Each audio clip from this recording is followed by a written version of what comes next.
Hey everybody, it's Ron, and I want to tell you a story about business and how that story changed everything. He had joked about it just a few days earlier. A Marine, standing in the middle of Saddam Hussein's palace complex, had walked into a bathroom and just stared for a moment. Marble floors, massive mirrors, and fixtures that gleamed like gold under the lights. Someone laughed and said, "Go ahead, might be the most expensive toilet a Marine ever uses." Outside those walls, the war had been dust and heat and long convoys rolling through pretty uncertain territory. Inside this complex, it was chandeliers, polished stone, and the unmistakable signs of a leader who had lived a very different life than the people he ruled. Now, days later, that very same Marine is standing in Ferdo Square in Baghdad. The air's thick with dust and shouting. A crowd has gathered around a massive statue of Saddam Hussein that rises above the square. Some Iraqis are climbing the pedestal for the statue, while others are pulling ropes tied around its neck. A U.S. armored vehicle idles pretty close by. Journalists from around the globe are crowding the balconies of the Palestine Hotel just down the street with cameras pointed at the square. Satellite trucks are humming and producers are probably shouting into headsets. That Marine watches the ropes tighten around the statue. Just days ago, he walked through Saddam's palace, seeing the wealth that surrounded a man who ruled this country with absolute power. Now he's watching that same ruler being dragged down, at least the ruler in bronze. The statue shifts a little bit, the ropes pull a little tighter, and the world's cameras begin recording one of the defining moments of the Iraq War. But when a statue falls, what exactly falls with it? Who fills the vacuum when an entire government disappears? And how did this moment, unfolding in Baghdad on April 9, 2003, open the door to one of the largest reconstruction markets in modern history?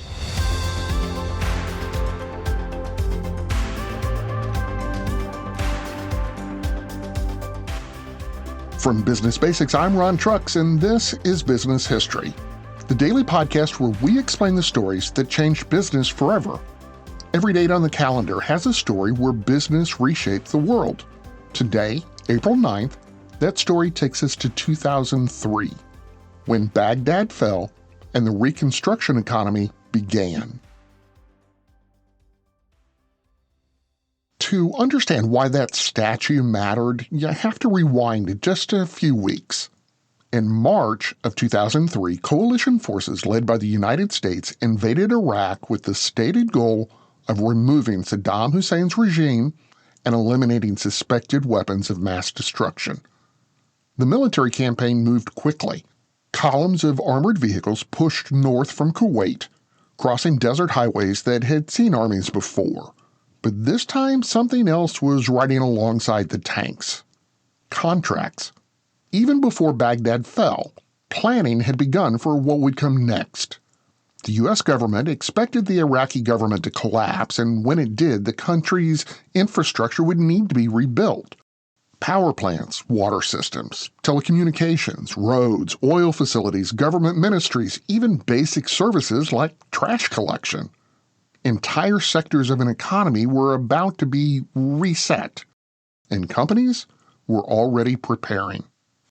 In Washington, D.C., federal agencies and contractors were studying Iraq's infrastructure maps, energy fields, and transportation networks. Large American engineering and logistic firms were reviewing proposals for reconstruction work. Military planners weren't just thinking about battlefield victories. They were thinking about what would happen after the regime collapsed. Because toppling a government is only the first step. Running a country afterward is a completely different operation, and Iraq was not a small project.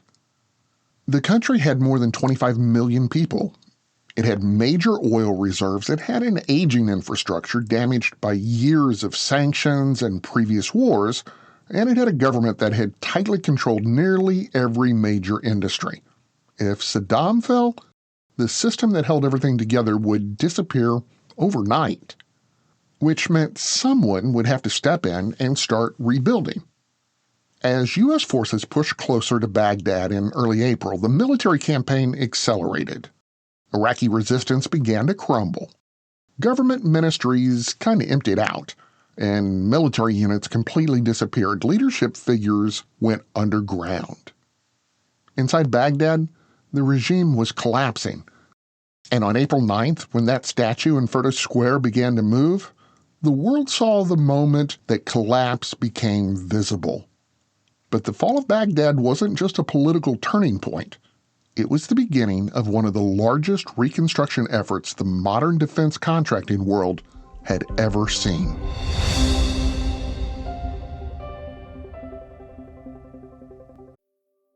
Don't let biased algorithms, or degree screens, or exclusive professional networks, or stereotypes. Don't let anything keep you from discovering the half of the workforce who are stars. Workers skilled through alternative routes rather than a bachelor's degree. It's time to tear the paper ceiling and see the stars beyond it. Find out how you can make stars part of your talent strategy at tearthepaperceiling.org. Brought to you by Opportunity at Work and the Ad Council.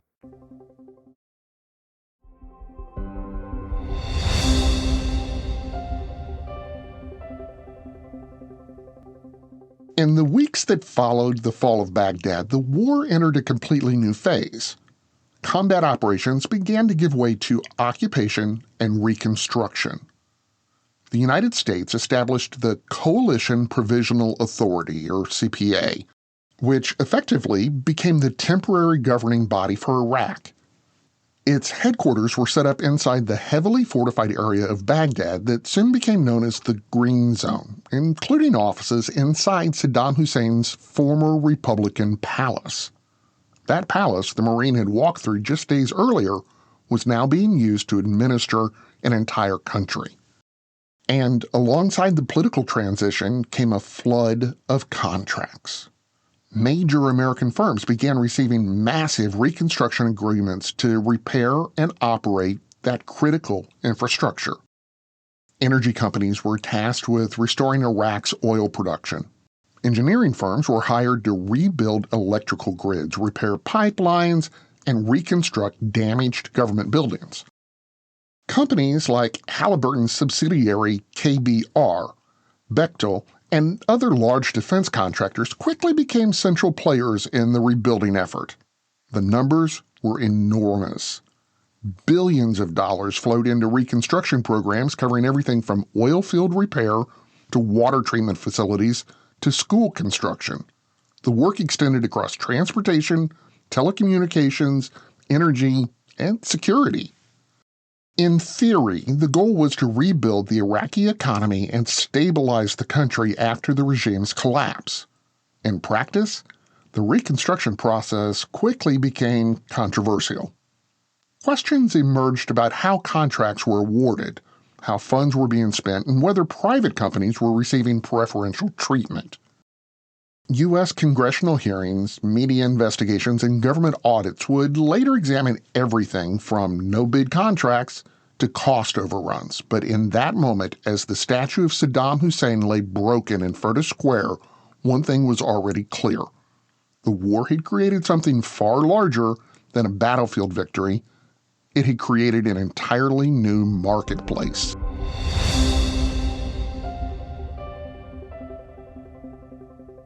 Substance use disorder and addiction is so isolating. And so, as a Black woman in recovery, hope must be loud. It grows louder when you ask for help and you're vulnerable. It is the thread that lets you know that no matter what happens, you will be okay. When we learn the power of hope, recovery is possible.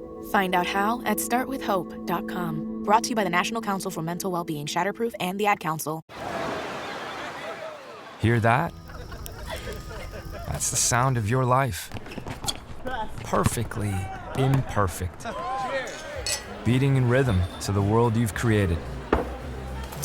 But every time you drive after drinking, the music gets drowned out. Your life sounds pretty great Don't let a buzz ruin it. Buzz driving is drunk driving. Don't drive buzzed. A message from NHTSA and the Ad Council.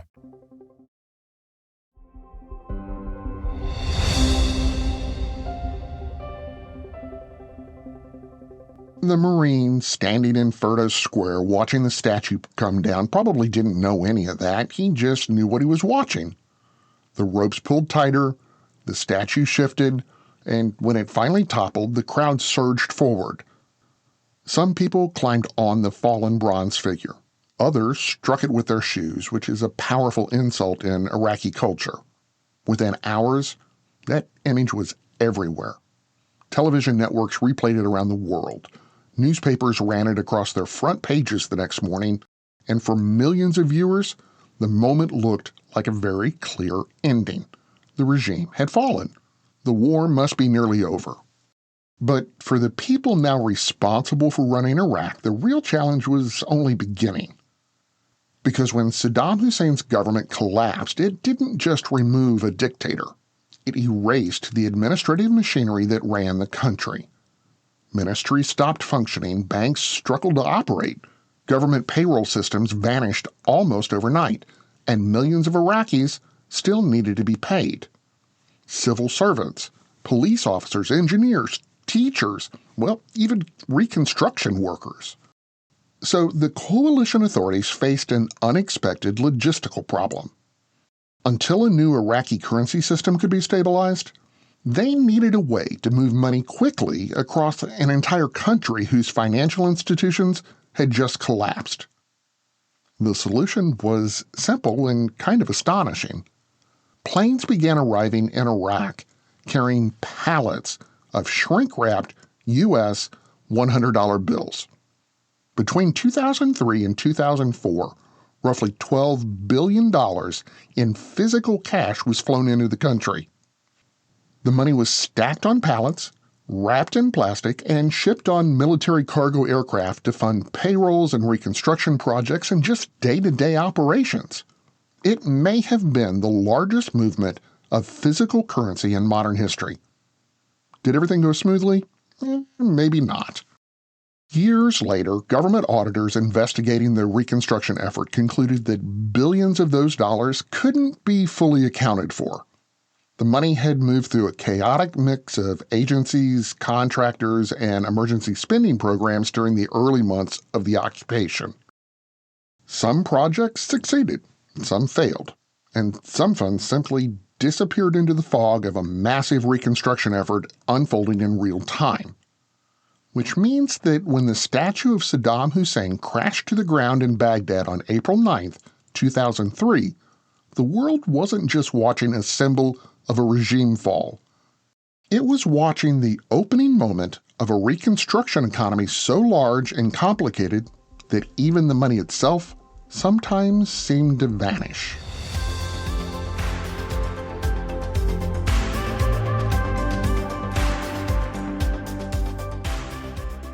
I'm Ron Trucks, and this is Business History, the podcast that finds the turning points behind the headlines.